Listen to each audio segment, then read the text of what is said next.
So here you can see the discoloration on the side, right down here. And just to show that it's not built into this TV program, here I will switch to another one. And you'll see over here.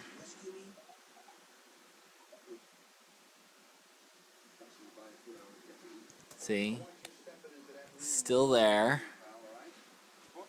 And then if we switch the TV over to another source, like say this Xbox, it's hard to see with the dark background here, but down here you can see it's still there.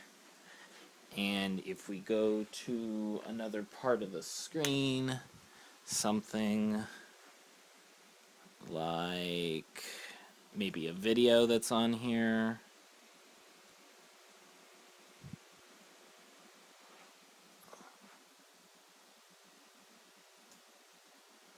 here with the white background, you'll be able to see it on that very easily.